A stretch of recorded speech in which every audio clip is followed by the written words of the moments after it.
बच्चों, आज हम पाठ 5 धरती कितना देती है कविता का अध्ययन करेंगे। कविता का अध्ययन करने से पहले आइए इसके कवि के बारे में जान लेते हैं। कवि सुमित्रानंदन पंत जी का जन्म सन 1900 में अल्मोड़ा जिले के कोसानी गांव में हुआ था। पंत जी को प्रकृति का सुकुमार कवि कहा जाता था। इन्होंने अनेक प्रसिद्ध रचनाएं की हैं, जैसे पल्लव, गुंजन, युगांत, युगवाणी, चिदंबरा आदि। इनकी मृत्यु सन 1977 में हो गई थी।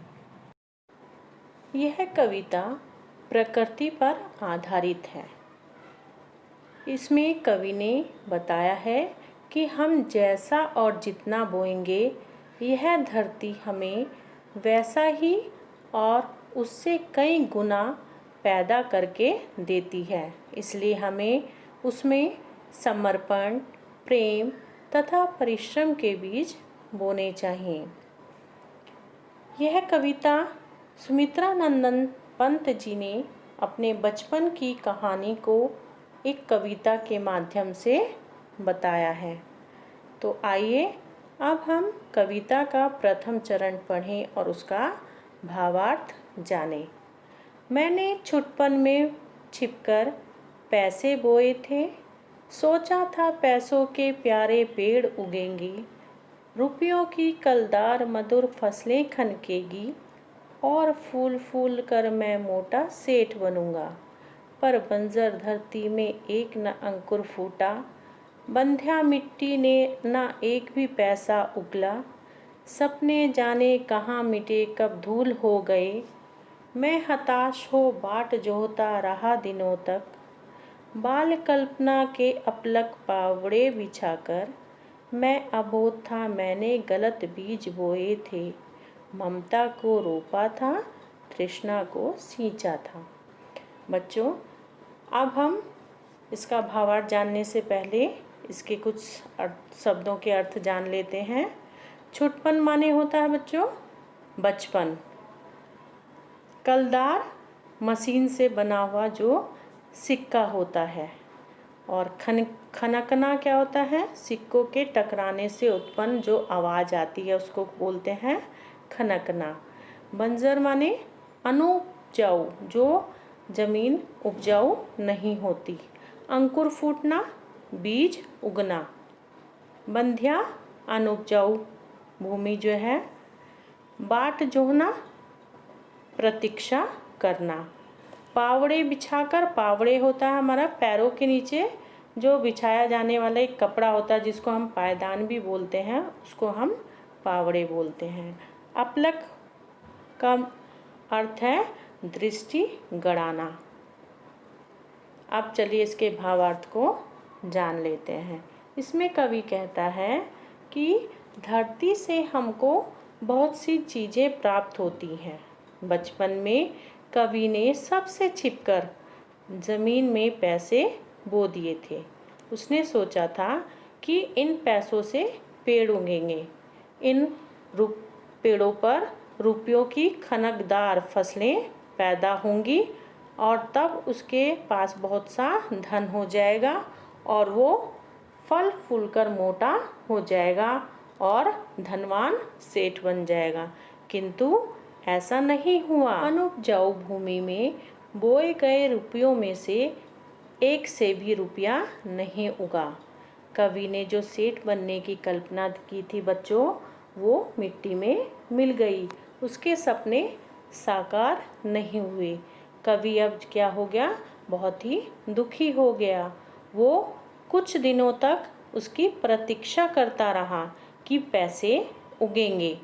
जिस प्रकार किसी सम्माननीय मनुष्य के आने पर उसके रास्ते में कपड़ा बिछाकर उसका स्वागत किया जाता है, उसी प्रकार कवि अपनी बचपन की कल्पना में डूबकर रुपयों के उगने और पौधे बनने की प्रतीक्षा करता रहा। बच्चों, क्योंकि कवि का मन क्या था? कवि बहुत बच्चा था, उसको ज्ञान नहीं था कि रुपये उगकर पौधे नहीं बनते।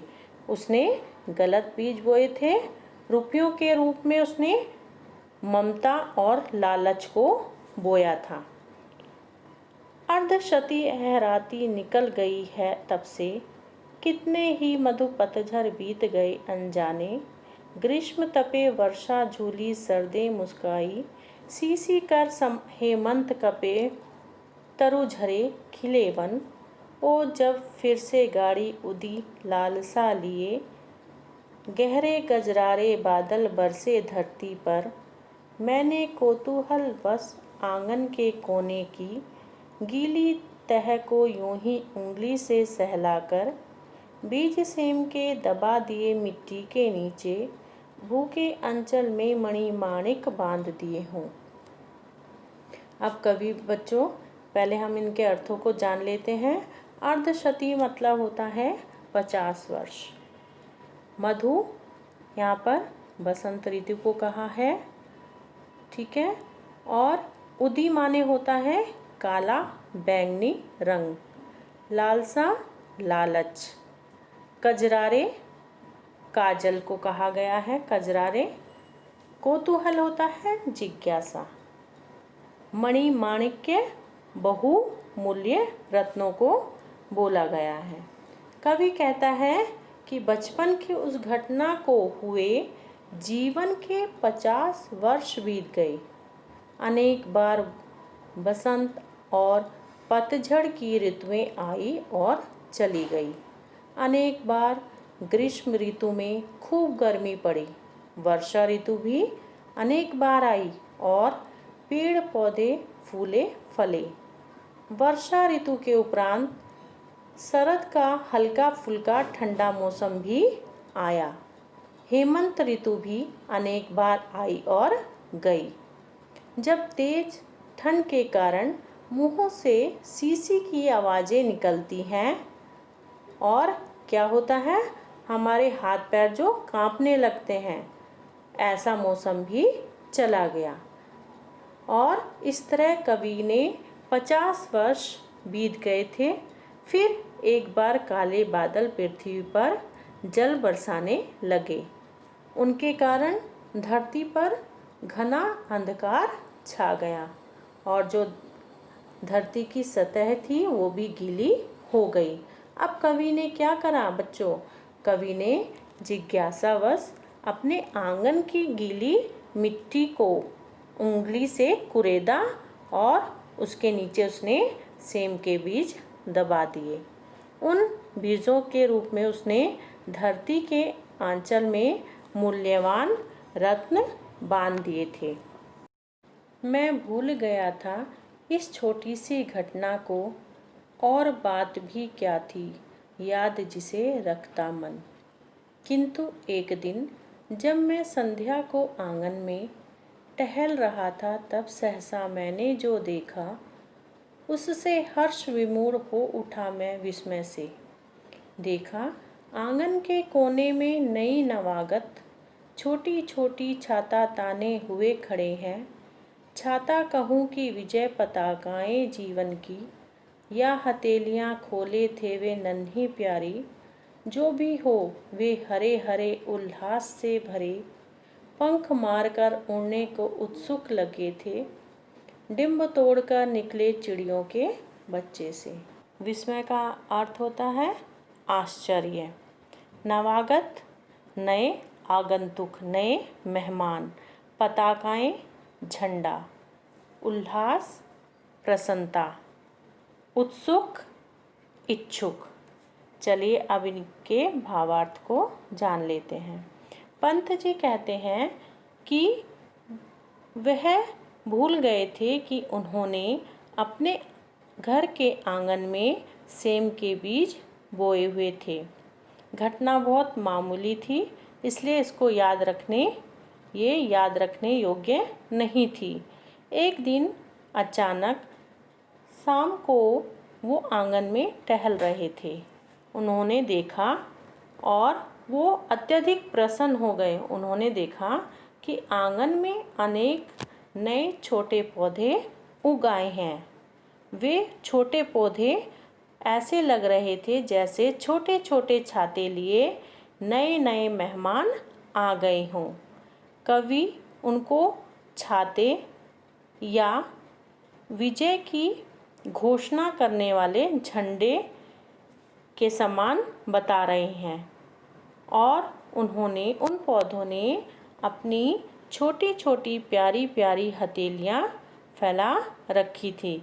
कुछ भी कहें, किंतु वे हरे भरे और प्रसन्नता से भरे पौधे चिड़ियों के अंडे फोड़कर बाहर निकले और पंख फैलाकर उड़ने के लिए उत्सुक बच्चों जैसे प्रतीत हो रहे थे। यहाँ पर बच्चों, कवि का ये कहना है कि जब उन बीज में से अंकुर फूटा तो वो ऐसे लग रहा था जैसे जब अंडे में से बच्चा, चिड़िया का बच्चा निकलता है, तो उसी तरह से वो ऐसे ही प्रतीत हो रहे थे जैसे चिड़िया का बच्चा उड़ने के लिए उत्सुक हो रहा हो। निर्निमेष क्षण भर में मैं उनको रहा देखता, सहसा मुझे स्मरण हो आया कुछ दिन पहले बीज सेम के रोपे थे मैंने आंगन में, और उन्हीं से बोने पौधों की यह पलटन मेरी आँखों के सम्मुख अब खड़ी गर्व से नन्हे नाटे पैर पटक बढ़ती जाती है। तब से उनको रहा देखता धीरे धीरे अनगिनत पत्तों से लद भर गई झाड़ियाँ। बच्चों, निर्निमेष का अर्थ है टकटकी लगाना, बोने छोटे पौधे, नाटे ठिगने, अनगिनत का अर्थ है असंख्य। चलिए अब इसके भावार्थ को जानते हैं। कवि कह रहा है कि मैं कुछ देर तक इन नए उत्पन्न पौधों को देखता रहा। फिर मुझे अचानक याद आया कि कुछ दिन पहले इस जगह पर मैंने सेम के बीज बोए थे तथा उन्हीं बीजों से उत्पन्न कुछ छोटे छोटे पौधों का यह समूह मेरे सामने बोनों की पलटन की भांति अभिमान से तनकर खड़ा हुआ है, और वे सेम के पौधे हिलते थे तो ऐसा लगता था जैसे बोने अपने छोटे छोटे पैरों को पटकते हुए आगे बढ़ रहे हों। यहाँ पर कवि का कहना है बच्चों कि मैं उसी दिन से उन पौधों को देखता रहा। वह धीरे धीरे बढ़ते रहे तथा कुछ दिन बाद उन्होंने झाड़ियों का रूप धारण कर लिया, अर्थात उनमें असंख्य पत्ते आ गए। ओ समय पर उसमें कितनी फलियां आई, कितनी सारी फलियां, कितनी प्यारी फलियां, पतली चौड़ी फलियां, उफ उनकी क्या गिनती। लंबी चौड़ी अंगुलियां सी, नन्ही नन्ही तलवारों सी, पन्ने के प्यारे हारों सी, झूठ न समझे चंद्रकलाओं सी नित बढ़ती, सच्चे मोती की लड़ियों सी ढेर ढेर खिल, झुंड झुंड झिलमिल कर कचपचियाँ तारों सी। बच्चों, पन्ने का अर्थ होता है हरे रंग का रत्न, चंद्रकलाएं चंद्रमा की किरणें, लड़ियों का मतलब है माला, कचपचियाँ पूर्व दिशा में उगने वाला तारों का समूह। आइए अब इसके भावार्थ को जानते हैं। कवि कह रहा है कि कुछ समय पश्चात इन फूलों से फलियां पैदा हुई। वे असंख्य थी, वे अत्यंत प्यारी लग रही थी। बेलों में अनगिनत पतली चौड़ी फलियां लद गई थी। वे फलियां उंगलियों के समान लंबी थी। वे लंबी लंबी तलवारों के समान भी प्रतीत हो रही थी। वे पन्ने से बने हारों की तरह लग रही थी। कवि कहता है कि उसके इस कथन को झूठा ना समझा जाए। ये फलियां चंद्रमा की किरणों के समान बढ़ती जाती थी। वे सच्चे मोतियों की लड़ियों जैसी प्रतीत हो रही थी। वे इन फलियों के झुंड बेलों पर लटके थे और आकाश में पूर्व दिशा में उगने वाले झिलमिलाते कचपचियाँ तारों के समान लग रही थीं।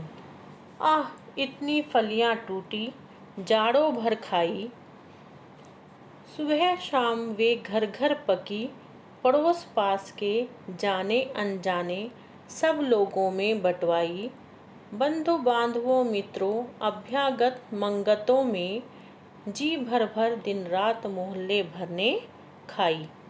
अभ्यागत माने अतिथि, मंगतों भिखारियों। कवि कह रहा है कि सेम के बेलों पर पैदा होने वाली फलियां असंख्य थी और उन पर इतनी अधिक फलियां लगी कि पूरी सर्दी के मौसम में खाने के बाद भी वे समाप्त नहीं हुई। घर घर सुबह शाम इन फलियों की सब्जी बनाई गई। कवि ने उन फलियों को अपने पड़ोसियों, जान पहचान वालों तथा अनजान लोगों में बांटी। फलियां इतनी अधिक थी कि मित्रों, भाइयों, परिवार वालों, अतिथियों और भिखारियों ने दिन रात मन भरकर उनको खाया। मोहल्ले के रहने वाले सभी लोगों ने उन फलियों को खाया। यह धरती कितना देती है, धरती माता कितना देती है अपने प्यारे पुत्रों को। नहीं समझ पाया था मैं उसके महत्व को, बचपन में छी स्वार्थ लोभवश पैसे बोकर। रत्न परसवनी है वसुधा अब समझ सका हूँ, इसमें सच्ची ममता के दाने बोने हैं, इसमें जन की क्षमता के दाने बोने हैं, इसमें मानव ममता के दाने बोने हैं, जिससे उगल सके फिर धूल सुनहली फसलें, मानवता की जीवन श्रम से हंसे दिशाएं, हम जैसा बोएंगे वैसा ही पाएंगे। प्रसवनी बच्चों क्या अर्थ होता है इसका? उत्पन्न करने वाली, वसुधा पृथ्वी। आइए अब इसके अर्थ को जानते हैं। कवि कहता है कि यह पृथ्वी हमारी माता है, यह अपनी प्यारी संतान की ज़रूरतें पूरा करने के लिए जी भर के चीज़ें प्रदान करती है। यह धरती हमको बहुत कुछ देती है। कवि धरती माता की इस महिमा को बचपन में समझ नहीं सका था और उसने लोभ में पड़कर स्वार्थ पूरा करने के लिए पैसे बो दिए थे। कवि यह समझ गया है कि यह धरती अनेक रत्नों को पैदा करने वाली है, किंतु सही बीज बोकर ही इससे अच्छी फसलें पैदा की जा सकती हैं। बच्चों, कवि कहता है कि मनुष्य इसमें मानवता की ममता के बीज बोएं और लोगों के कार्य करने की सामर्थ्य के बीज बोएं। यदि वह ऐसा करेगा तो मिट्टी से मूल्यवान फसलें उत्पन्न होगी। मनुष्य के परिश्रमपूर्ण जीवन से सभी दिशाएं हंस उठेंगी। कवि का कहना का तात्पर्य यह है कि मनुष्य जैसा कार्य करता है उसका वैसा ही परिणाम उसको मिलता है। तो बच्चों, आप सभी को ये कविता समझ में आ गई होगी। धन्यवाद।